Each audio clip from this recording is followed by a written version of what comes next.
ಬೆಂಗಳೂರಿನ ಕೋರಮಂಗಲ ಪರೇಡ್ ಮೈದಾನದಲ್ಲಿ ಪ್ರವೀಣ್ ಸೂದ್ ಅವರಿಗೆ ಸೇವಾ ಕವಾಯತ್ತನ್ನ ಹಮ್ಮಿಕೊಳ್ಳಲಾಯಿತು. ಕಾರ್ಯಕ್ರಮವನ್ನ ಉದ್ದೇಶಿಸಿ ಮಾತನಾಡಿದ ಪ್ರವೀಣ್ ಸೂದ್ ಅವರು, ಪೊಲೀಸರ ವಸ್ತ್ರ ವೇತನ ಹೆಚ್ಚಳವನ್ನ ಹೆಚ್ಚು ಮಾಡುವ ನಿರ್ಧಾರ ಮಾಡಿದ್ದೇವೆ. 2019 ರಿಂದ 100 ರುಗಳಿಂದ 400 ರುಗಳಿಗೆ ಹೆಚ್ಚಿಸಲಾಗಿದೆ. ಇಲ್ಲಿಯವರೆಗೆ ನಮ್ಮ ಪೊಲೀಸ್ ಇಲಾಖೆಯು ಉತ್ತಮವಾದ ಸೇವೆಯನ್ನ ಸಲ್ಲಿಸುತ್ತಾ ಬಂದಿದೆ. ಕಳೆದ 2 ವರ್ಷಗಳಲ್ಲಿ ಕೋವಿಡ್ನಂತಹ ಸಂಕಟದ ಸಮಯದಲ್ಲಿ ಪೊಲೀಸ್ ಸಿಬ್ಬಂದಿಗಳು ಹಗಲು ರಾತ್ರಿ ಎನ್ನದೇ ಶ್ರಮಪಟ್ಟು ತಮ್ಮ ಸೇವೆಯನ್ನ ಸಲ್ಲಿಸಿದ್ದಾರೆ. ಅವರ ಕರ್ತವ್ಯ ಪ್ರಜ್ಞೆ ಶ್ಲಾಘನೀಯವಾದದ್ದು. ಈ ಸಂದರ್ಭದಲ್ಲಿ ಹಲವು ಸಿಬ್ಬಂದಿಗಳು ಕೋವಿಡ್ನಿಂದ ತಮ್ಮ ಪ್ರಾಣವನ್ನ ತ್ಯಜಿಸಿರುವುದು ದುಃಖವಾಗುತ್ತೆ. ಇಂತಹ ಕಠಿಣ ಸಮಯದಲ್ಲೂ ನಮ್ಮ ಸಿಬ್ಬಂದಿಗಳು ಹೆದರದೆ ಸೋಲದೆ ಕಾರ್ಯನಿರ್ವಹಿಸುತ್ತಿದ್ದಾರೆ ಎಂದರು. ಪೊಲೀಸ್ ಇಲಾಖೆಯಲ್ಲಿ ಇತ್ತೀಚಿನ ದಿನಗಳಲ್ಲಿ ಕಾನ್ಸ್ಟೇಬಲ್ ಹುದ್ದೆಗಳಿಗೆ ಉನ್ನತ ವಿದ್ಯಾಭ್ಯಾಸ ಮಾಡಿರುವಂತವರೇ ಹೆಚ್ಚಾಗಿ ನೇಮಕಗೊಂಡು ಸೇವೆಯನ್ನ ಸಲ್ಲಿಸುತ್ತಿದ್ದಾರೆ. ಅವರಲ್ಲಿ ಕೆಲವರನ್ನ ತಾಂತ್ರಿಕ ವಿಭಾಗಕ್ಕೆ ಡಿಸೆಂಬರ್ ಒಳಗೆ ನೇಮಿಸಿಕೊಳ್ಳುತ್ತೇವೆ. ಬಹಳ ವರ್ಷಗಳಿಂದ ಕೆಎಸ್ಆರ್ಪಿ, ಸಿಆರ್ಡಿಆರ್ಗಳಲ್ಲಿ ಕಾನ್ಸ್ಟೇಬಲ್ ಆಗಿ ಸೇವೆ ಸಲ್ಲಿಸುತ್ತಿರುವವರಂತರನ್ನ ಮೊದಲ ಬಾರಿಗೆ ಸಿವಿಲ್ ಕಾನ್ಸ್ಟೇಬಲ್ಗಳಾಗಿ ನೇಮಕಾತಿ ಮಾಡಿಕೊಳ್ಳುತ್ತೇವೆ. ಈ ಸಂಬಂಧ ಈಗಾಗಲೇ 400 ಜನರನ್ನ ಇಲಾಖೆ ಪರೀಕ್ಷೆಯನ್ನ ನಡೆಸಿ ಆಯ್ಕೆ ಮಾಡಿಕೊಳ್ಳಲಾಗುವುದು ಎಂದರು. ಇನ್ನು ಇಲಾಖೆಗೆ ಈಗಾಗಲೇ 4000 ಕಾನ್ಸ್ಟೇಬಲ್ಗಳು, 1000 ಸಬ್ ಇನ್ಸ್ಪೆಕ್ಟರ್ ಸೇರಿದಂತೆ ವಿವಿಧ ಇಲಾಖೆಯ ಹುದ್ದೆಗಳಿಗೆ ನೇಮಕಾತಿಯನ್ನ ಮಾಡಲಾಗ್ತಾ ಇದೆ ಎಂದು ತಿಳಿಸಿದರು.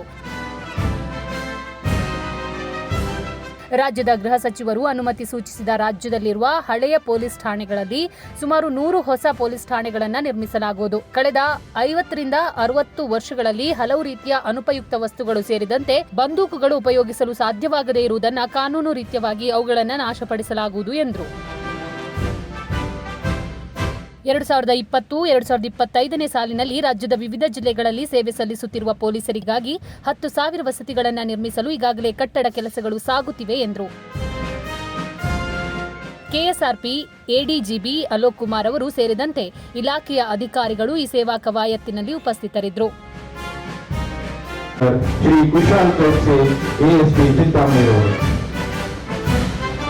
ಮುಖ್ಯ ಅತಿಥಿಗಳು 1964ರಲ್ಲಿ ಸಲ್ಲಿಸಿರುವ ಸ್ಥಳಗಳ ಪರಿವೀಕ್ಷಣೆಯಲ್ಲಿ ವಂದನೆಗಳು ಶ್ರೀ ಟಿಎಸ್ ಕರ್ಕಣ್ಣನವರ್ ಅರಸೆ 3ನೇ ಪಡೆ ಕೆಎಸ್ಆರ್ಪಿಯ ಪ್ರಕೊಂಡ ಅರಸರ ಜೀವನ ನಾಯಕ, 4ನೇ ಪಡೆ Shri Ambadas PN Arase central range, 2ನೇ ಪಡೆ ಕೆಎಸ್ಆರ್ಪಿಯ 4ನೇ ಪಡೆ ಪಡೆ ಕುಮಾರಿ ಮಂಜುಳಾ ಟ್ರಾಫಿಕ್ ಪೊಲೀಸ್ ಶ್ರೀ ವೀರೇಶ್ ಇವರ ನಾಯಕರು.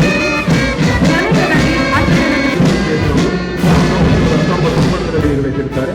ನಂತರ ಬೆಂಗಳೂರು ನಗರದ ಪ್ರಶಸ್ತಿಯನ್ನು ಪಡೆದಿರುತ್ತಾರೆ. 2018ರಲ್ಲಿ ವಿಶಿಷ್ಟ ಸೇವೆಗಾಗಿ ಕಮಾಂಡರ್ ಮುಖ್ಯ ಅತಿಥಿಗಳಲ್ಲಿ ಅನುಮತಿಯನ್ನು ಕೋರಲಿದ್ದಾರೆ.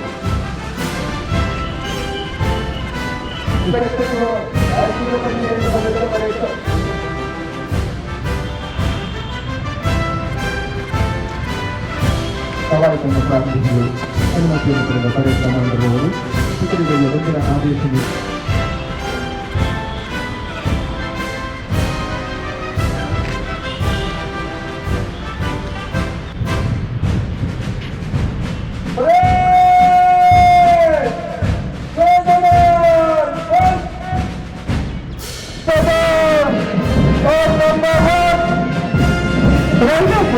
ಟ್ರಾಫಿಕ್, ಡಿಸಿಪ್ಲೋಮನ್, ಶ್ವಾನದಳ, ಅಶ್ವದಳಗಳು ಸೇರಿದಂತೆ ಒಟ್ಟು 12 ತುಕಡಿಗಳು ಭಾಗವಹಿಸಿವೆ.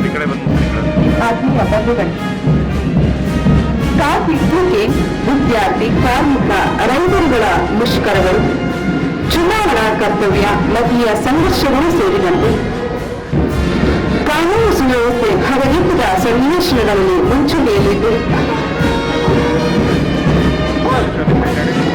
ಸಮಾಜದಲ್ಲಿ ಶಾಂತಿಯನ್ನು ಕಾಪಾಡಲು ಹಾಗೂ ನಿರಾತ್ರಿಯಲ್ಲದೆ ಮನೆ ಬಿಸಿಲನ್ನು ಲೆಕ್ಕಿಸಿದ ಕವಾಯತಿಗೂ ಸೂಕ್ಷ್ಮವಾದ ಸಂಗೀತದ ಸಿಹಿಯನ್ನು ನಮ್ಮೆಲ್ಲರಿಗೂ ಗುಣಪಡಿಸಲಿದ್ದಾರೆ.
ದಲ್ಲಿ ಭಾಗವಹಿಸಿದಂತಹ ಮತ್ತು ಪರೇಡ್ ಕಮಾಂಡ್ ಮಾಡಿರುವಂತಹ ಶ್ರೀಯುತ್ ಕುಶಲ್ ಚೋಕ್ಸಂತಹ ಎಲ್ಲ ನಮ್ಮ ಸಿಬ್ಬಂದಿ ಬಂದಿರುತ್ತಾರೆ ಮತ್ತು ನಮ್ಮ ಮಾಧ್ಯಮಿಕರಿದ್ದಾರೆ. ಎರಡನೇ ಅಲೆಕ್ಕಿಂತ ಮುಂಚೆ 19ನೇ ಫೆಬ್ರವರಿ ಕೊನೆ ನಮ್ಮ ಡಿಜಿ ಸಾಹೇಬರು ಈ ಸೇವಾ ಕವಾಯದ ಆಗಿತ್ತು. 8 ತಿಂಗಳ ನಂತರ ಇವತ್ತು ಮತ್ತೆ ಸೇವಾ ಕಾರ್ಯಕ್ರಮ ಆಯೋಜನೆ ಮಾಡಲಾಗಿದೆ. ಯಾಕಂದ್ರೆ ಸಾಹೇಬರು ಹೇಳಿದ್ರು ಬಹಳಷ್ಟು ಬೆಳವಣಿಗೆ ಈ 8 ತಿಂಗಳಲ್ಲಿ ಆಗಿದೆ, ಬಹಳಷ್ಟು ಕೆಲಸಗಳು ಆಗಿವೆ. ಮತ್ತೆ ತಮ್ಮೆಲ್ಲರಿಗೆ ಉದ್ದೇಶಿಸಿ 2ನೇ ಅಲೆ ಕಾಯಕ್ಕೆ ಬಹಳಷ್ಟು ಕಷ್ಟ ಮುಂದನಕ್ಕಾಗಿದೆ, ಕಷ್ಟ ಸಹಿತ ಕೆಲಸ ಮಾಡಿದ್ದಾರೆ. ಮತ್ತೆ ಕವಾಯತ್ ಯಾವಾಗಲೂ ಪೊಲೀಸ್ ಇಲಾಖೆದು ನಮ್ಮ ಪ್ರಕಾರ ಒಂದು ಗುರುತು, ನಮ್ಮ USP ಇದೆ ಇದು. ಮತ್ತೆ ಕವಾಯತ್ ಒಂದು ವೇದಿಕೆ ಇದೆ. ಯಾವ ವೇದಿಕೆ ಮೂಲಕ ನಮ್ಮ ಇಲಾಖೆ ಶಿಸ್ತು, ನಮ್ಮ ಇಲಾಖೆ ನಾವು ಸಮರ್ಪಣೆ ಮಾಡೋ ಭಾವನೆ, ನಮ್ಮ ಇಲಾಖೆಯ ತಂಡದ ಭಾವನೆ, ನೇತೃತ್ವದ ಭಾವನೆ ಮತ್ತು ಕೋಆರ್ಡಿನೇಷನ್, ಇದೆಲ್ಲ ಗುಣಗಳು ನಾವು ಆ ಬೇರೆ ಜನರಿಗೆ ತೋರಿಸ್ಲಿಕ್ಕೆ ಒಂದು ಒಳ್ಳೆ ಇದು ವೇದಿಕೆ ಆಗಿರ್ತಿದೆ.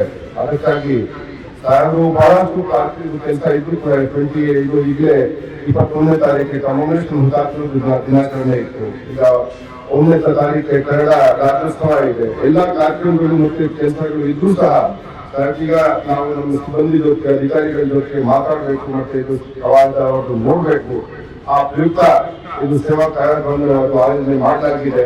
ಸಾಹೇಬರು ಈ ಕಾರ್ಯಕ್ರಮಕ್ಕೆ ಸಕಾಲಕ್ಕೆ ಬಹಳ ಹುಮ್ಮಸ್ಸಿಂದ ಅವರು ಒಪ್ಪಿಗೆ ಕೊಟ್ಟು ಅವರು ಬಂದಿದ್ದಾರೆ. ನಾನು ಅವರಿಗೆ ನಮ್ಮ ವತಿಯಿಂದ ಮತ್ತು ಪೊಲೀಸ್ ಇಲಾಖೆ ವತಿಯಿಂದ ಅವರಿಗೆ ನಾನು ಸ್ವಾಗತವನ್ನು ಸಲ್ಲಿಸ್ತಾ ಇದ್ದೀನಿ.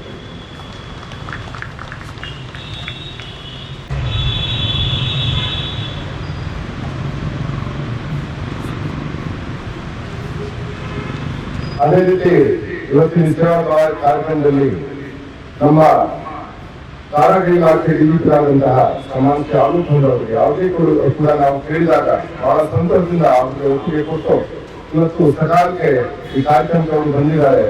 ಅವರಿಗೆ ಕೂಡ ನಾನು ನಮ್ಮ ವತಿಯಿಂದ ಮತ್ತು ಪೊಲೀಸ್ ಇಲಾಖೆ ವತಿಯಿಂದ ಅವರಿಗೆ ನಾನು ಸ್ವಾಗತವನ್ನು ಸಲ್ಲಿಸ್ತಾ ಇದ್ದೀನಿ. ಸಮಾರಂಭಕ್ಕೆ ಬಹಳ ಸಕಾಲಕ್ಕೆ ಅವರು ಬಂದಿದ್ದಾರೆ. ಅವರಿಗೆ ಕೂಡ ನಾನು ನಮ್ಮ ವತಿಯಿಂದ ಮತ್ತು ಪೊಲೀಸ್ ಇಲಾಖೆ ವತಿಯಿಂದ ಅವರಿಗೆ ಸ್ವಾಗತವನ್ನು ಸಲ್ಲಿಸ್ತಾ ಇದ್ದೀನಿ. ಅದೇ ರೀತಿ ಈ ಕಾರ್ಯಕ್ರಮದಲ್ಲಿ ಭಾಗವಹಿಸಲಿಕ್ಕೆ ನಮ್ಮ ಪೊಲೀಸ್ ಇಲಾಖೆ ವತಿಯಿಂದ ನಾನು ಸ್ವಾಗತವನ್ನು ಸಲ್ಲಿಸ್ತಾ ಇದ್ದೀನಿ. ಅದೇ ರೀತಿ ನಮ್ಮ ಇತರ ಸಹೋದ್ಯೋಗಿಗಳು ಅವರು ಕೂಡ ಬಹಳ ಸಂಖ್ಯೆಯಲ್ಲಿ ಇವತ್ತು ಬಂದಿದ್ದಾರೆ. ನಾನು ಸ್ವಾಗತವನ್ನು ಸಲ್ಲಿಸ್ತಾ ಇದ್ದೀನಿ. ನಾನು ಅಷ್ಟು ಹೇಳಿ ನಾನು ನಮ್ಮ ಸ್ವಾಗತ ಭಾಷಣವನ್ನ ನಾನು ಮುಗಿಸ್ತೀನಿ. ಜೈ ಹಿಂದ್, ಜೈ ಕರ್ನಾಟಕ. ಕರ್ನಾಟಕ ರಾಜ್ಯದ ಡಿಜಿ ಮತ್ತು ಐಜಿಪಿ ಅವರಾದ ಶ್ರೀ ಪ್ರವೀಣ್ ಸೂದ್ IPS ರವರು ಎಲ್ಲರನ್ನು ಉದ್ದೇಶಿಸಿ ಕೆಲವು ಡೆವಲಪ್ಮೆಂಟ್ಸ್ ಹೋದ 9 ತಿಂಗಳಲ್ಲಿ ಆಗಿದೆ. ನಾನು ವಿಶೇಷವಾಗಿ ಆ ಡೆವಲಪ್ಮೆಂಟ್ಸ್ ಅಲ್ಲಿ ಅಥವಾ ಒಳ್ಳೆಯ ಸಮಿತಿಗಳಲ್ಲಿ ಕಾನ್ಸ್ಟೇಬಲ್, ಹೆಡ್ ಕಾನ್ಸ್ಟೇಬಲ್, ASI ಪರವಾಗಿ ಏನೇನು ಕೆಲಸಗಳು ಆಗಿದ್ದಾವೆ ಅದು ನಾನು ಕೆಲವು ವಿಷಯ ಹೇಳಕ್ಕೆ ತಮ್ಮ ಮುಂದೆ ಹೇಳಕ್ಕೆ ಇಷ್ಟಪಡ್ತೀನಿ. ಪೊಲೀಸ್ ಡಿಪಾರ್ಟ್ಮೆಂಟಲ್ಲಿ ಯೂನಿಫಾರ್ಮ್ ಫೋರ್ಸಲ್ಲಿ ಅತಿ ಕೆಳಗಡೆ ಇರೋದು ಏನು ರ್ಯಾಂಕ್ ಇದೆ ಅವ್ರಿಗೆ ಬಹಳ ಅನುಕೂಲ ಆಗುತ್ತೆ. ಒಂದು ಹಬ್ಬದ ಇದು ಒಂದು ಗಿಫ್ಟ್ ಥರ ಇದೆ ನಾನು ತಿಳ್ಕೊಂಡಿದ್ದೀನಿ. ಸದ್ಯದಲ್ಲಿ ಒಂದು 164 ಜನರಿಗೆ KSRPಯಿಂದ ವೈರ್ಲೆಸ್ಗೆ ಸ್ಟ್ರೇಟ್ ಲೇಟರಲ್ ಎಂಟ್ರಿಗೆ ಅವಕಾಶ ಕೂಡ ಸಿಗುತ್ತೆ. ಈ ಕೆಲಸ ಕೂಡ ನಾವು ಡಿಸೆಂಬರ್ 31 ಮುಂಚೆನೇ ಮುಗಿಸ್ತೀವಿ. ಕಮಾಂಡರ್ ಶ್ರೀ ಕುಶಲ್ ಚೌಕ್ಸಿ ಅವರೇ, ನಮ್ಮ ಹಿರಿಯ ಸಹೋದ್ಯೋಗಿ ಪೊಲೀಸ್ ಮಹಾನಿರ್ದೇಶಕರಾದ ಶ್ರೀ ಅಲೋಕ್ ಮೋಹನ್ ಅವರೇ, ಶ್ರೀ PS ಸಂಧು ಅವರೇ, ಮತ್ತೆ ಇವತ್ತಿನ ಈ ಸುಂದರವಾದ ಕವಾಯತಲ್ಲಿ ಉಪಸ್ಥಿತರಾದ ಎಲ್ಲ ನಮ್ಮ ಹಿರಿಯ ಸಹೋದ್ಯೋಗಿಗಳೇ, ಸಿಬ್ಬಂದಿಗಳೇ, ಮಾಧ್ಯಮ ಮಿತ್ರರೇ, ಎಲ್ಲರಿಗೆ ನಮ್ಮ ನಮಸ್ಕಾರಗಳು. ಈ ಸರ್ವಿಸ್ ಕವಾಯತ್ ನಾವು ಸೇವಾ ಕವಾಯತ್ ನಾವು ಸರಾಸರಿ 8-9 ತಿಂಗಳಿಂದ ಮಾಡ್ತಾ ಇದ್ದೀವಿ. 2 ದೃಷ್ಟಿಯಿಂದ ಈ ಕವಾಯತ್ ಮಾಡೋದು ಬಹಳ ಮುಖ್ಯ. ಮೊದಲನೇ ಏನಂದ್ರೆ ನಾವು ಎಲ್ಲ ಒಬ್ಬರೊಬ್ಬರಿಗೆ ನೆನಪು ಮಾಡಿಸ್ಬೇಕಾಗತ್ತೆ. ಏನಂದ್ರೆ ನಾವು ಏನು ಕೆಲಸ ಮಾಡ್ತೀವಿ ಅದು ನಮ್ಮ ನಾಗರಿಕರ ಪರವಾಗಿ ನಾಗರಿಕರಿಗೆ ನಮ್ಮ ಗಮನದಲ್ಲಿ ಇಟ್ಕೊಂಡು ಮಾಡಬೇಕಾಗುತ್ತೆ. ಹಿಂದಿನ 8 ದಿನಗಳಲ್ಲಿ ಬೇರೆ ಬೇರೆ ರೀತಿಯಿಂದ ಸಿಟಿ ಪೊಲೀಸ್ ವತಿಯಿಂದ ಅಥವಾ ರಾಜ್ಯ ಪೊಲೀಸ್ ವತಿಯಿಂದ ಅಥವಾ KSRPಯಿಂದ ವೈರ್ಲೆಸ್ ಫಿಂಗರ್ ಪ್ರಿಂಟ್ ವತಿಯಿಂದ ಪಬ್ಲಿಕ್ ನಾಗರಿಕರಿಗೆ ಅನುಕೂಲ ಮಾಡೋದಕ್ಕೆ ಸಾಕಷ್ಟು ಕೆಲಸಗಳು ನಾವು ಎಲ್ಲ ಸೇರಿ ಮಾಡಿದ್ದೀವಿ. ಅದು ಮಾದಕ ಪದಾರ್ಥಗಳ ವಿರುದ್ಧ ಆಕ್ಷನ್ ಇರ್ಬೋದು, ಜೂಜು ಮತ್ತೆ ಬೇರೆ ಇಲ್ಲಿಗಲ್ ಆಕ್ಟಿವಿಟೀಸ್ ವಿರುದ್ಧ ಆಕ್ಷನ್ ಇರ್ಬೋದು, ಅಥವಾ ಕಾನೂನು ಮತ್ತು ಸುವ್ಯವಸ್ಥೆ ಕಾಪಾಡುವ ಕ್ರಮ ಇರ್ಬೋದು, ಅಥವಾ ಪೊಲೀಸ್ ಸ್ಟೇಷನ್ಗೆ ಬಂದವರು ನೊಂದವರಿಗೆ ನೆರವು ಕೊಡೋದು ಆಕ್ಷನ್ ಇರ್ಬೋದು. ಎಲ್ಲ ರೀತಿಯಿಂದ ನಮ್ಮ ಉದ್ದೇಶ ಅಂದರೆ ನಮ್ಮ ನಾಗರಿಕರಿಗೆ ಅನುಕೂಲ ಆಗಬೇಕು, ನಮ್ಮಿಂದ ಅವ್ರಿಗೆ ಏನು ನೋವು ಇದೆ ಅದು ನಿವಾರಣೆ ಮಾಡೋಕ್ಕೆ ಸಾಧ್ಯ ಆಗಬೇಕು. ಇದು ನಮ್ಮ ಉದ್ದೇಶ. ಇದು ನಾವು ಎಲ್ಲ ಒಬ್ಬರೊಬ್ಬರಿಗೆ ನಾವು ನೆನಪು ಮಾಡಿಸಬೇಕಾಗುತ್ತೆ. ಎರಡನೇ ಉದ್ದೇಶ ವಿಶೇಷವಾಗಿ ಈ 8-9 ತಿಂಗಳಲ್ಲಿ ತಮ್ಮೆಲ್ಲರ ಪರವಾಗಿ ತಮ್ಮೆಲ್ಲರಿಗೋಸ್ಕರ ನಮ್ಮ ಸರ್ಕಾರದಿಂದ, ನಮ್ಮ ಮಾನ್ಯ ಮುಖ್ಯಮಂತ್ರಿ ಅವರಿಂದ, ಗೃಹ ಸಚಿವರಿಂದ ತಮ್ಮ ಪರವಾಗಿ ಏನೇನು ಡೆವಲಪ್ಮೆಂಟಲ್ ಕೆಲಸಗಳು ಆಗಿದ್ದಾವೆ ಅದು ನಾನು ತಮ್ಮ ಮೂಲಕ ಇಡೀ ನಮ್ಮ ಪೊಲೀಸ್ ಡಿಪಾರ್ಟ್ಮೆಂಟ್ ಸಿಬ್ಬಂದಿಗಳಿಗೆ ತಿಳಿಸಕ್ಕೆ ಇಷ್ಟಪಡ್ತೇನೆ. ಕೆಲವು ಡೆವಲಪ್ಮೆಂಟ್ಸ್ ಹೋದ 9 ತಿಂಗಳಲ್ಲಿ ಆಗಿದೆ. ನಾನು ವಿಶೇಷವಾಗಿ ಆ ಡೆವಲಪ್ಮೆಂಟ್ಸ್ ಅಲ್ಲಿ ಅಥವಾ ಒಳ್ಳೆಯ ಸಮಿತಿಗಳಲ್ಲಿ ಕಾನ್ಸ್ಟೇಬಲ್, ಹೆಡ್ ಕಾನ್ಸ್ಟೇಬಲ್, ASI ಪರವಾಗಿ ಏನೇನು ಕೆಲಸಗಳು ಆಗಿದ್ದಾವೆ ಅದು ನಾನು ಕೆಲವು ವಿಷಯ ಹೇಳಕ್ಕೆ ತಮ್ಮ ಮುಂದೆ ಹೇಳಕ್ಕೆ ಇಷ್ಟಪಡ್ತೇನೆ. ಎಲ್ಲರಿಗೂ ಗೊತ್ತಿರಲಿ, ಬಹಳ ಸಮಯದಿಂದ ನಾವು ಫಾಲೋವರ್ಸ್ ಬಗ್ಗೆ ಸ್ವಲ್ಪ ಗಮನ ಕೊಡಲಿಕ್ಕೆ ಆಗಿರಲಿಲ್ಲ. ಈಗ ಮೊನ್ನೆ ತಾನೇ ಫಾಲೋವರ್ಸ್ ಯೂನಿಫಾರ್ಮ್ ಅಲೌನ್ಸ್ 100 ರೂಪಾಯಿಯಿಂದ ಹೆಚ್ಚಳ ಮಾಡಿ 400 ರೂಪಾಯಿ ಮಾಡೋಕ್ಕೆ ಸರ್ಕಾರ ಆದೇಶ ಕೊಟ್ಟಿದ್ದಾರೆ. ಬರೀ 400 ರೂಪಾಯಿ ಹೆಚ್ಚಳ ಮಾಡೋಕ್ಕೆ ಆದೇಶ ಜೊತೆಗೆ ಈ ಏನು ಹೆಚ್ಚಳ ಇದೆ ಇದು 2019ನೇ ಇಸ್ವಿಯಿಂದ ಅವರಿಗೆ ಕೊಡಲಾಗ್ತದೆ ಅಂತ ಆದೇಶವನ್ನು ಕೊಟ್ಟಿದ್ದಾರೆ. ಇದರಿಂದ ನಮ್ಮ ಫಾಲೋವರ್ಸ್ ಯಾರಿದ್ದಾರೆ, ಲೋಯೆಸ್ಟ್ ಲೆವೆಲ್ ಪೊಲೀಸ್ ಡಿಪಾರ್ಟ್ಮೆಂಟ್ ಅಲ್ಲಿ ಯೂನಿಫಾರ್ಮ್ ಫೋರ್ಸ್ ಅಲ್ಲಿ ಅತಿ ಕೆಳಗಡೆ ಇರೋದು ಏನು ರ್ಯಾಂಕ್ ಇದೆ ಅವ್ರಿಗೆ ಬಹಳ ಅನುಕೂಲ ಆಗುತ್ತೆ. ಒಂದು ಹಬ್ಬದ ಇದು ಒಂದು ಗಿಫ್ಟ್ ಥರ ಇದೆ ನಾನು ತಿಳ್ಕೊಂಡಿದ್ದೀನಿ. ಅದೇ ರೀತಿ ಬಹಳ ವರ್ಷದಿಂದ ಇದು ಒಂದು ಬೇಡಿಕೆ ಇತ್ತು. KSRTC ಇರಲಿ, CRDR ಇರಲಿ ಅಥವಾ KSISS ಇರಲಿ, ಅವರು ಒಂದ್ಸರಿ ಆ ಸೇವೆಗೆ ಸೇರಿದ ಮೇಲೆ ಅವ್ರಿಗೆ ಬೇರೆ ಕಡೆ ಬೇರೆ ರೀತಿಯಿಂದ ಕೆಲಸ ಮಾಡೋಕ್ಕೆ ಅವಕಾಶ ಇರಲಿಲ್ಲ. ನನಗೆ ಬಹಳ ಸಂತೋಷ ಆಗ್ತಾ ಇದೆ.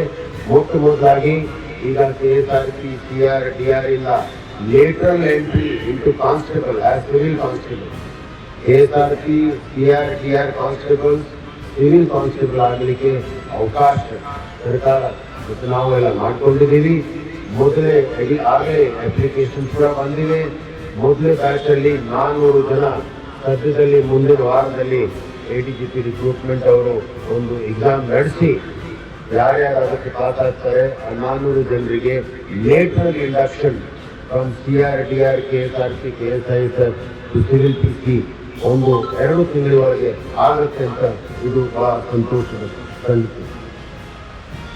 ಅದೇ ರೀತಿ ಈಗ ಇತ್ತೀಚೆಗೆ ನಾವು ಎಲ್ಲ ಕಡೆ ಪಾಸಿಂಗ್ ಔಟ್ ಪರೇಡ್ ಹೋದಾಗ ನಾನು ನೋಡ್ತಾ ಇದ್ದೀನಿ highly qualified constables, highly qualified ಜನ ಕಾನ್ಸ್ಟೇಬಲ್ ಆಗಿ ಸೇರ್ತಾ ಇದ್ದಾರೆ. ಕೆಲವು ಜನ ಇಂಜಿನಿಯರ್ಸ್ ಇದ್ದಾರೆ, ಸೈನ್ಸ್ ಅಲ್ಲಿ PhD ಪಾಸ್ ಮಾಡಿದ್ದಾರೆ, ಇಂಜಿನಿಯರ್ ಇದ್ದಾರೆ, ಪೋಸ್ಟ್ ಗ್ರಾಜುಯೇಟ್ ಇದ್ದಾರೆ. ಅವರೆಲ್ಲರಿಗೆ ಒಂದು ಟೆಕ್ನಿಕಲ್ ಫೀಲ್ಡ್ ಅಲ್ಲಿ ಅವಕಾಶ ಕೊಡೋದಕ್ಕೆ ವೈರ್ಲೆಸ್ ಫೀಲ್ಡ್ ಅಲ್ಲಿ ಲೇಟರಲ್ ಎಂಟ್ರಿ ಕೂಡ ಆಗಲೇ ತಾವು ಅರ್ಜಿಗಳು ಕೊಟ್ಟಿದ್ದೀರಿ. ಸದ್ಯದಲ್ಲಿ ಒಂದು 164 ಜನರಿಗೆ KSRTC ಇಂದ ವೈರ್ಲೆಸ್ಗೆ ಸ್ಟ್ರೇಟ್ ಲೇಟರಲ್ ಎಂಟ್ರಿಗೆ ಅವಕಾಶ ಕೂಡ ಸಿಗುತ್ತೆ. ಈ ಕೆಲಸ ಕೂಡ ನಾವು ಡಿಸೆಂಬರ್ 31 ಮುಂಚೆನೇ ಮುಗಿಸ್ತೀವಿ. ಯಾವ ರೀತಿ ವೈರ್ಲೆಸ್ ಅಲ್ಲಿ ಹೋಗ್ಲಿಕ್ಕೆ ಅವಕಾಶ ನಾವು ಕೊಡ್ತಾ ಇದ್ದೀವಿ, ಅದೇ ರೀತಿ ಇನ್ನೊಂದು ಟೆಕ್ನಿಕಲ್ ವಿಂಗ್ ಪೊಲೀಸ್ ಇದೆ, ಫಿಂಗರ್ ಪ್ರಿಂಟ್ ಬ್ಯೂರೋ, ಅಲ್ಲಿ ಕೂಡ ಲೇಟರಲ್ ಎಂಟ್ರಿ ಮೂಲಕ KSRTC, CRDR, KSISS ಇಂದ ಲೇಟರಲ್ ಎಂಟ್ರಿ ಅಲ್ಲಿಗೆ ಪರ್ಮನೆಂಟ್ಲಿ ಅಬ್ಸರ್ವ್ ಆಗಲಿಕ್ಕೆ ಅವಕಾಶ ಕೂಡ 31 ಡಿಸೆಂಬರ್ ವರೆಗೆ ನಾವು ಎಲ್ಲರಿಗೆ ಮಾಡಿಕೊಡ್ತೀವಿ. ಆ ದೃಷ್ಟಿಯಿಂದ ಎಲ್ಲ ಕೆಲಸಗಳು ಆಗಲೇ ನಡೀತಾ ಇದೆ. ಇನ್ನೊಂದು ಸಮಸ್ಯೆ CRDR ಮತ್ತೆ ಸಿವಿಲ್ ಅಲ್ಲಿ ಕೂಡ ಇತ್ತು. ಅಂದ್ರೆ ನಮ್ಮಲ್ಲಿ PSI ವೇಕೆನ್ಸಿ ಇದ್ರೂ ASI ಟು PSI 5 ವರ್ಷ ಇರೋದ್ರಿಂದ ಎಲಿಜಿಬಲ್ ಕ್ಯಾಂಡಿಡೇಟ್ ಇಲ್ಲದೆ ಇರೋದ್ರಿಂದ ಅವ್ರಿಗೆ ಪ್ರಮೋಷನ್ ಕೊಡೋಕೆ ಆಗ್ತಾ ಇರಲಿಲ್ಲ. ಒಂದು ಕಡೆ PSI ವೇಕೆನ್ಸಿ ಹಾಗೆ ಉಳ್ಕೊಳ್ತವೆ, ಇನ್ನೊಂದು ಕಡೆ ASI ಕಾಯ್ತಾ ಇದ್ದಾರೆ ನಮಗೆ PSI ಮಾಡಿ ನಾವು PSI ಆಗಿ ರಿಟೈರ್ ಆಗ್ತೀವಿ. 5 ವರ್ಷ ಬಹಳ ಲಾಂಗ್ ಡ್ಯೂರೇಷನ್ ಇರೋದ್ರಿಂದ ನಾವು ಸರ್ಕಾರಕ್ಕೆ ಮನವಿ ಮಾಡಿ ಸದ್ಯದಲ್ಲಿ ಆ 5 ವರ್ಷ ಅವಧಿಗೆ 4 ವರ್ಷ ಇಳಿಸಲಿಕ್ಕೆ ಸರ್ಕಾರದ ಆದೇಶ ಬರೋದು ಇದೆ. ಇದನ್ನು ಒಂದು ಒಳ್ಳೆಯ ಸಂಗತಿ. ಇದರಿಂದ ಏನಾಗುತ್ತೆ ಅಂದ್ರೆ ಕಾನ್ಸ್ಟೇಬಲ್ಸ್ PSI ಲೆವೆಲ್ ತನಕ ಹೋಗಿ ಪ್ರಮೋಷನ್ ಹೊಂದಿ ಎಲ್ಲ ರಿಟೈರ್ ಆಗಿ PSI ಆಗಿ ರಿಟೈರ್ ಆಗಲಿಕ್ಕೆ ಅವಕಾಶ ಕೂಡ ಸಿಗುತ್ತೆ. ಜೊತೆಗೆ ಪೊಲೀಸ್ ಡಿಪಾರ್ಟ್ಮೆಂಟ್ ಅಲ್ಲಿ ಕೆಲಸದ ಒತ್ತಡ ಯಾವಾಗಲೂ ಇದ್ದೇ ಇರ್ತದೆ. ಆ ಒತ್ತಡ ಕಡಿಮೆ ಆಗಲ್ಲ. ನಮ್ಮ ಸಮಾಜದಲ್ಲಿ ಏನು ಪರಿಸ್ಥಿತಿ ಇದೆ, ಆ ಒತ್ತಡ, ಆ ಪ್ರೆಷರ್, ಕೆಲಸದ ಒತ್ತಡ ಕಡಿಮೆ ಆಗೋದು ಸಂಭಾವನೆ ಬಹಳ ಕಡಿಮೆ ಇದೆ.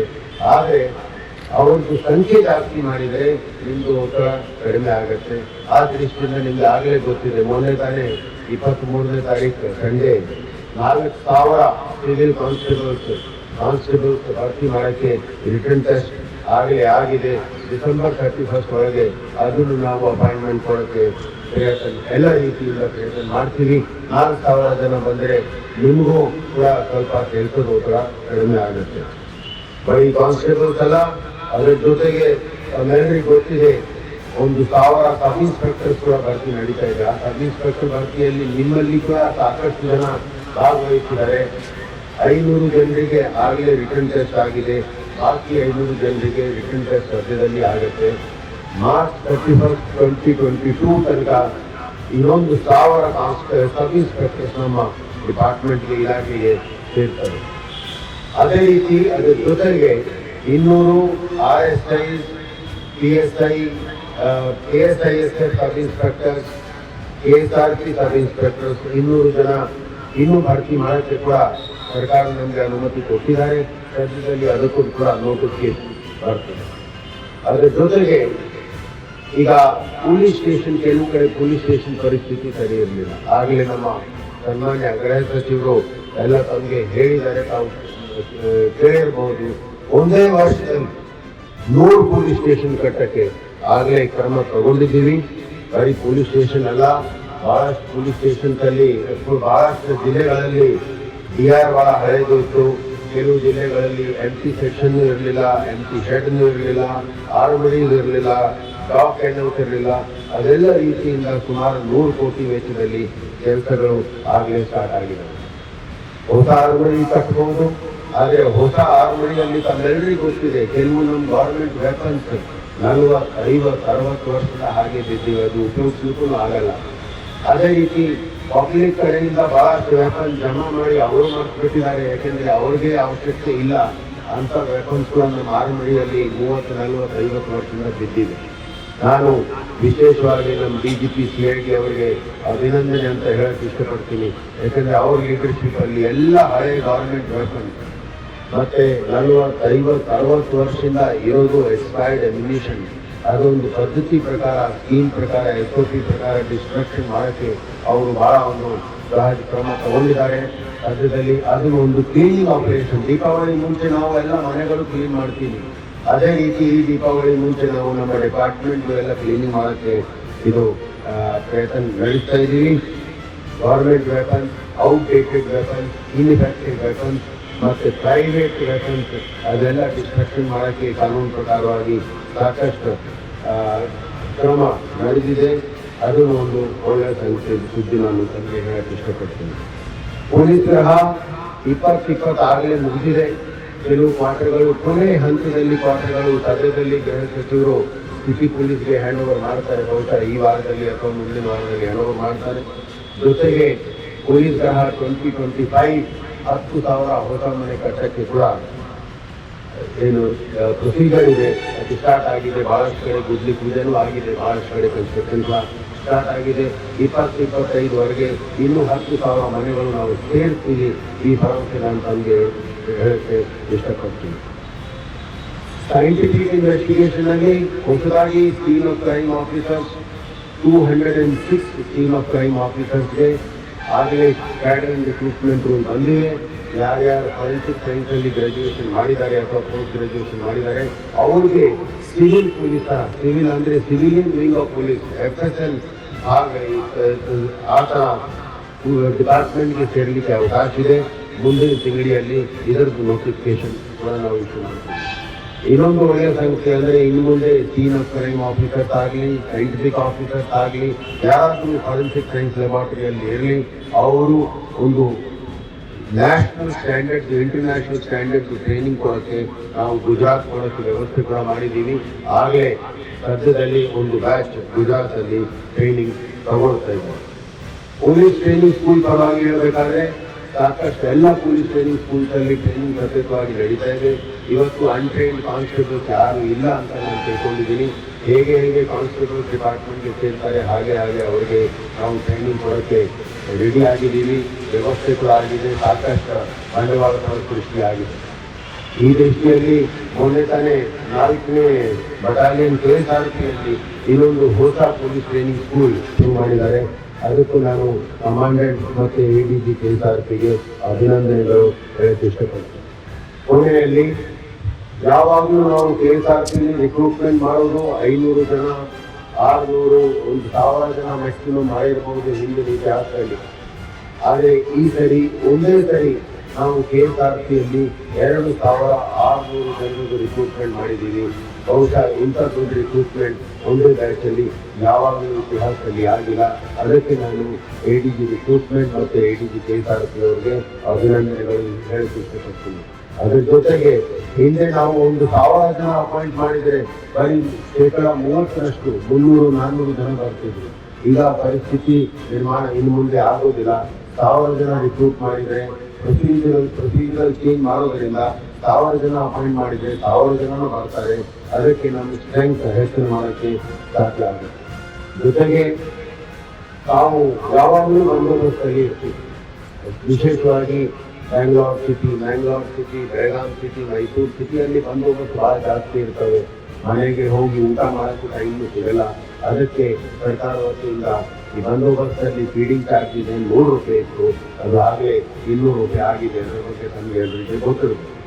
ಆರೋಗ್ಯ ಭಾಗದಲ್ಲಿ ಪ್ರತಿ ವರ್ಷ ಸರ್ಕಾರ 50 ಕೋಟಿ ರೂಪಾಯಿ ಕೊಡ್ತಿದ್ರು, ಈಗ ಈ ವರ್ಷದಿಂದ 50 ಕೋಟಿಯಿಂದ ಹೆಚ್ಚಳ ಮಾಡಿ 100 ಕೋಟಿ ಅವರು ಗ್ರಾಂಟ್ ಕೊಡ್ತಾ ಇದ್ದಾರೆ. ಅದೇ ರೀತಿ ವಿದ್ಯಾನಿಧಿಯಲ್ಲಿ ನಾವು ಸಾಮಾನ್ಯವಾಗಿ ಪೊಲೀಸ್ ಮಕ್ಕಳಿಗೆ ಎಜುಕೇಶನ್ಗೆ 2,000, 3,000 ತನಕ ದುಡ್ಡು ಕೊಡ್ತಾ ಬಂದಿದ್ದೀವಿ. ಈಗ ದುಡ್ಡು ನಾವು 10,000, 20,000 ಮತ್ತು 40,000 ತನಕ ಕೂಡ ಮಾಡಿದ್ದೀವಿ. ಇದೆಲ್ಲ ಕೆಲವು ವಿಷಯಗಳು ನಾನು ತಮಗೆ ಹೇಳಕ್ಕೆ ಇವತ್ತು ಇಷ್ಟಪಟ್ಟಿದ್ದೀನಿ. ತಮ್ಮೆಲ್ಲರಿಗೂ ಗೊತ್ತಿದೆ, ಪೊಲೀಸ್ ಡಿಪಾರ್ಟ್ಮೆಂಟ್ ಒಂದು ದೊಡ್ಡ ಕುಟುಂಬ ತರ ಇದೆ. ನಮ್ಮ ಕುಟುಂಬದ ಸ್ಟ್ರೆಂತ್ ಈಗ ಆಲ್ಮೋಸ್ಟ್ 1,17,000 ಜನ ಆಗಿದೆ. 1.17 ಲ್ಯಾಕ್ ನಮ್ಮ ಪೊಲೀಸ್ ಕುಟುಂಬದ ಸ್ಟ್ರೆಂತ್ ಆಗಿದೆ. ನಾವು ಎಲ್ಲರೂ ಒಟ್ಟಿಗೆ ಕೆಲಸ ಮಾಡಬೇಕಾಗುತ್ತೆ, ನಾಗರಿಕರಿಗೆ ಅನುಕೂಲ ಮಾಡಬೇಕಾಗುತ್ತೆ. ಆದರೆ ವಿಶೇಷವಾಗಿ ನಾವು ಕೋವಿಡ್ದು ಮೊದಲನೇ ಅಲೆಯಲ್ಲಿ ಮತ್ತು ಎರಡನೇ ಅಲೆಯಲ್ಲಿ ಬಹಳ ಹುಮ್ಮಸ್ಸಿಂದ ಒಳ್ಳೆಯ ರೀತಿಯಿಂದ ಕೆಲಸ ಮಾಡಿದ್ದೀವಿ. ಅದಕ್ಕೆ ನಾನು ಪ್ರತಿಯೊಬ್ಬರು ಕಾನ್ಸ್ಟೇಬಲ್ ಇಂದ ಹಿಡಿದು ಸೀನಿಯರ್ ಆಫೀಸರ್ಸ್ ಅಂತ ಎಲ್ಲರಿಗೆ ಅಭಿನಂದನೆ ಅಂತ ಹೇಳಕ್ಕೆ ಇಷ್ಟಪಡ್ತೀನಿ. ಅದರ ಜೊತೆಗೆ ದುಃಖದ ಸಂಗತಿ ಅಂದ್ರೆ ಈ ವಾರ್ ಅಗೇನ್ಸ್ಟ್ ಕೋವಿಡ್ ಮಧ್ಯದಲ್ಲಿ ನಾವು ನಮ್ಮ 1,17,000 ಕುಟುಂಬ ಪೈಕಿ 172 ಜನರಿಗೆ ಕಳ್ಕೊಂಡಿದ್ದೀವಿ, ಕೋವಿಡ್ಗೆ ಕಳ್ಕೊಂಡಿದ್ದೀವಿ. ಅದರ ಬಗ್ಗೆ ನಮಗೆ ಬಹಳ ಸಂತಾಪ ಇದೆ, ನಮ್ಮೆಲ್ಲರಿಗೂ ಕೂಡ ಸಂತಾಪ ಇದೆ. ದೇವರಿಗೆ ನಾನು ಒಂದೇ ಪ್ರಾರ್ಥನೆ ಮಾಡ್ತಾ ಇದ್ದೀನಿ, ಅವರ ಕುಟುಂಬದ ಸದಸ್ಯರಿಗೆ ಶಕ್ತಿ ಕೊಡಲಿ. ಏನು ಲಾಸ್ ಅವರಿಗೆ ಆಗಿದೆ ಅವರಿಗೆ ಅದು ಸಹಿಸಲಿಕ್ಕೆ ಶಕ್ತಿ ಕೊಡಲಿ. ನಾವು ನಮ್ಮ ಇಲಾಖೆಯಿಂದ ಏನಾದರೂ ಸಾಧ್ಯ ಇದ್ರೆ ಕೈ ಮೀರಿ ಪ್ರಯತ್ನ ಮಾಡಿ ಅವರಿಗೆ ಯಾವ ರೀತಿ ಸಹಾಯ ಮಾಡಬೇಕು ಅದು ಮಾಡಿದ್ದೀವಿ, ಇನ್ನು ಮುಂದೆ ಕೂಡ ಮಾಡ್ತೀವಿ. ಅವ್ರ ಕುಟುಂಬದ ಸದಸ್ಯರಿಗೆ ಶಕ್ತಿ ಕೊಡಲಿ, ಮತ್ತೆ ಯಾರು ತೀರ್ಕೊಂಡಿದ್ದಾರೆ ಅವರ ಆತ್ಮಗೆ ಸುಖಶಾಂತಿ ಕೊಡಲಿ ಅಂತ ಹೇಳ್ತಾ ಭಗವಂತನಿಗೆ ಪ್ರಾರ್ಥನೆ ಮಾಡಿ ನನ್ನ ಮಾತು ಮುಗಿಸ್ತಾ ಇದ್ದೀನಿ. ಜೈ ಹಿಂದ್, ಜೈ ಕರ್ನಾಟಕ.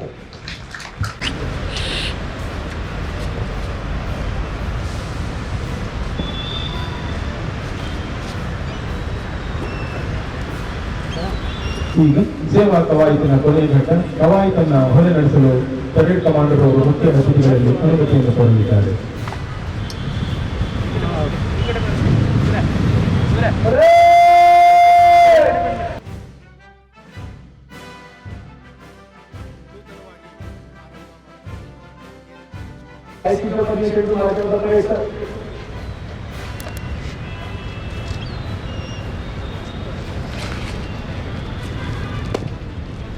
ಮುಖ್ಯ ಅತಿಥಿಗಳಿಗೆ ಅನುಮತಿಯನ್ನು ಪಡೆದ ಪರೇಡ್ ಕಮಾಂಡರು ತುಕಡಿಗಳಿಗೆ ಮುಂದಿನ ಆದೇಶ ನೀಡಲು ತಮ್ಮ ಸಹಾಯಕರು.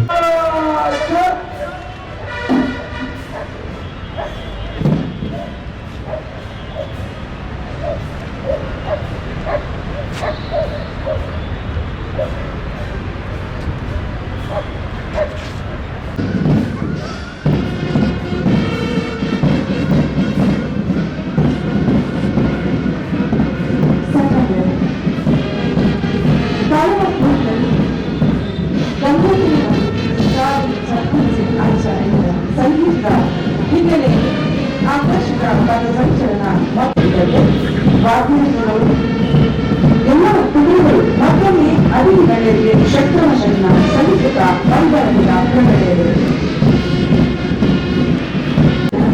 ಆ ತರುಣವನ್ನು ಕೈ ಬೀಸಿ ಎದೆ ಸೆಳೆದು ಉಸಿರೆಳೆದು ಎಲ್ಲ ತುಡಿತ ಸಾಗುವ ಶಿಸ್ತಿನ ಕೌಶಲ್ಯ, ಅದು ಶೀಘ್ರಗತಿಯ ನಡಿಗೆ. ಪದ ಸಂಚಲನ, ದೈಹಿಕ ಕರ್ತವ್ಯದಲ್ಲಿ ಸೈನಿಕ ರೈಲಿಯ ದರ್ಶನ ಪ್ರದರ್ಶನ, ಅದುವೇ ಪದ ಸಂಚಲನ. ಈ ಒಂದು ಆಕರ್ಷಕ ಪದ ಸಂಚಲನಕ್ಕಾಗಿ ಬಂದು ನಮ್ಮ ನಿಮ್ಮೆಲ್ಲರ ನಿರಂತರ ಚಪ್ಪಾಳೆಗಳು.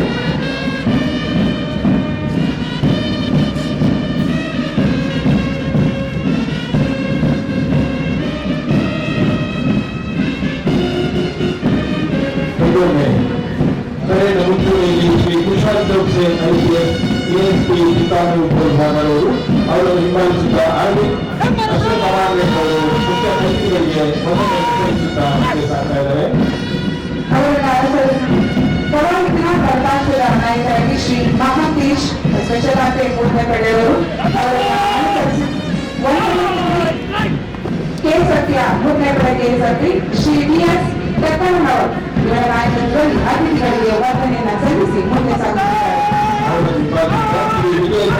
ಆಲಿಸಿ ಮೊದಲನೇ ಪಡೆ ಕೇಸ್ ಆಗ್ತದೆ ಮುಂದೆ ಸಾಗುತ್ತಿದ್ದಾರೆ.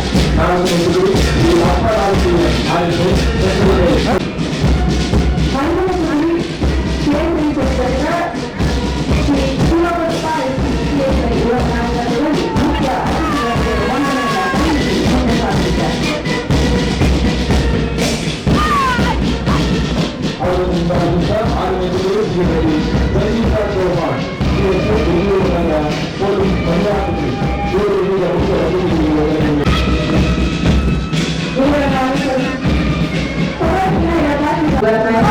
ಅತಿಥಿಗಳಿಗೆ ವಂದನೆಯನ್ನು ಸಲ್ಲಿಸಿ ಮುಂದೆ ಸಾಗುತ್ತಿದ್ದಾರೆ.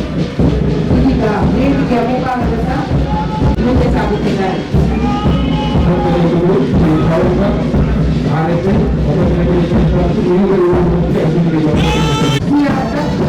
ಶ್ರೀ ಸುರೇಶ್ ಅರಸೆ ಇವರ ನಾಯಕತ್ವದಲ್ಲಿ ಅತಿಥಿ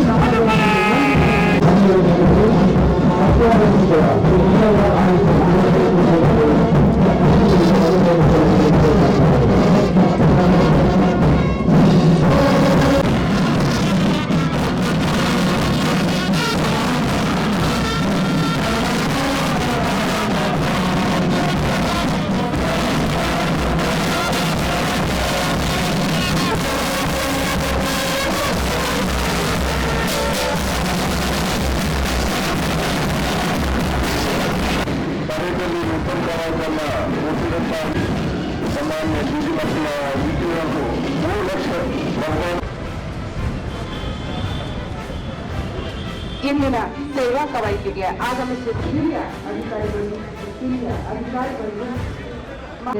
ಧನ್ಯವಾದಗಳು.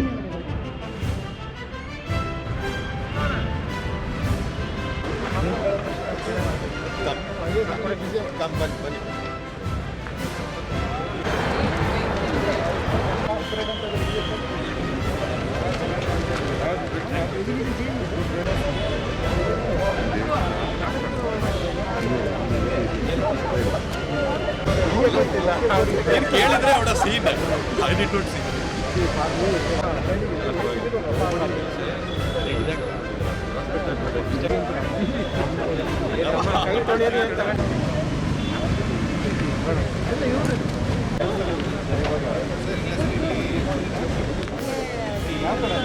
ಹಾಂ